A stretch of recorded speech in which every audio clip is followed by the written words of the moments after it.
ज्येष्ठ नागरिकांच्या विविध मागण्या पूर्ण करण्यासाठी येत्या 16 डिसेंबर रोजी बेळगाव येथील हिवाळी अधिवेशनादरम्यान आंदोलन करण्यात येणार असल्याची माहिती कर्नाटक ज्येष्ठ नागरिक व निवृत्त कर्मचारी कल्याण संघटनेचे राज्याध्यक्ष बी.ए. पाटील यांनी दिली। शनिवारी बेळगाव येथे आयोजित पत्रकार परिषदेत ते बोलत होते। सर्व ज्येष्ठ नागरिकांना राष्ट्राची संपत्ती म्हणून घोषित करण्यासाठी सरकारने पावले उचलावीत।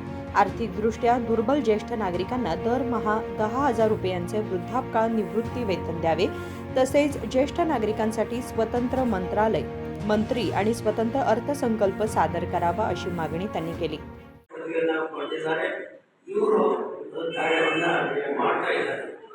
ನಮ್ಮ ಸಂಘದಲ್ಲಿ ಬೇರೆ ಬೇರೆ ಶಾಲೆಗಳನ್ನು ಮಾಡಿದ್ದೇವೆ।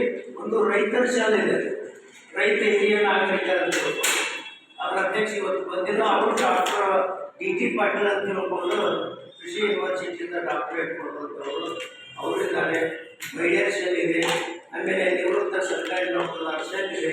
ಈಗ ಪ್ರತಿಯೊಂದು ವರ್ಗದ ಹಿರಿಯ ನಾಗರಿಕರಿದ್ದಾರೆ। ಅವರವರ ಒಂದು ಬೇಡಿಕೆ ಸಮಸ್ಯೆಗಳ ಸಲುವಾಗಿ ಹೋರಾಟಕ್ಕೆ ಚಿಂತನೆ ಸಲುವಾಗಿ ಒಂದು ಪ್ರತ್ಯೇಕವಾದಂಥ ವ್ಯವಸ್ಥೆಯನ್ನು ನಮ್ಮ ಸಂಘದಲ್ಲಿ ಮಾಡಿದ್ದೇವೆ। ನಮ್ಮ ಹುಬ್ಬಳ್ಳಿಯಲ್ಲಿ ಒಂದು 5,000 ಸ್ಕ್ವೇರ್ ಫೀಟ್ ಏರಿಯಾ ದೊಡ್ಡದಾದ ಕಚೇರಿಯನ್ನು ಮಹಾನಗರ ಪಾಲಿಕೆಯವರು ನಮ್ಗೆ ಕೊಟ್ಟಿದ್ದಾರೆ। ಮತ್ತು ಈಗ ನಾವು ನಮ್ಮದೇ ಆದಂಥ ಕಟ್ಟಡ ಬೇಕಂತ ತಿಳ್ಕೊಂಡು 2.5 ಕೋಟಿ ರೂಪಾಯಿ ಹುಬ್ಬಳ್ಳಿ ಒಳಗ ಹಿರಿಯ ನಾಗರಿಕರ ಮಕ್ಕಳ ತಿಳ್ಕೊಂಡು ಆ ಒಂದು ಕಚೇರಿಯನ್ನು ಈಗ ಕಟ್ಟಡ ಕಾರ್ಯ ಆರಂಭ ಆಗಿದೆ। ನಂತರ ನಮ್ಮ ಈ ಒಂದು ಸಂಘ ಹಿರಿಯ ನಾಗರಿಕರಿಗೆ ಸಿಗಬೇಕಾದಂಥ ಸೌಲಭ್ಯಗಳು ಬಹಳಷ್ಟು ಇಂಪಾರ್ಟೆಂಟ್ ಅಂದ್ರೆ ಕಾನೂನುಬದ್ಧ ಸೌಲಭ್ಯಗಳು। ನಮ್ಮ ಬೇರೆ ಯಾವುದೇ ಒಂದು ಇದರಿಲ್ಲ, ಕಾನೂನುಬದ್ಧ ಅಂದ್ರೆ ಸಂವಿಧಾನಬದ್ಧ ಮತ್ತು ಕಾನೂನುಬದ್ಧ ಸೌಲಭ್ಯಗಳು। ಸಂವಿಧಾನಬದ್ಧ ಸೌಲಭ್ಯಗಳು ಅಂತಂದ್ರೆ ಏನು ಅಂತಂದ್ರೆ ಭಾರತದ ಸಂವಿಧಾನ ಕಲಂ 21ರ ಪ್ರಕಾರ ಈ ರಾಷ್ಟ್ರದ ಪ್ರತಿಯೊಬ್ಬ ಹಿರಿಯ ನಾಗರಿಕರಿಗೆ ಅಶಕ್ತಗೊಂಡಾಗ, ಬಲಹೀನರಾದಾಗ, 60 ವರ್ಷ ಆದಮೇಲೆ ಅವರು ದುಡಿಮೆ ಶಕ್ತಿಯನ್ನು ಕಳ್ಕೊಂಡಾಗ ಅವರ ಸಂಪೂರ್ಣವಾದಂಥ ರಕ್ಷಣೆ ಮತ್ತು ಸೌಲಭ್ಯಗಳನ್ನು ಕೊಡ್ತಕ್ಕಂಥದ್ದು ಸರ್ಕಾರದ ಕರ್ತವ್ಯ। ಇದು ಭಾರತೀಯ ಸಂವಿಧಾನದೊಳಗನೆ ಇದೆ।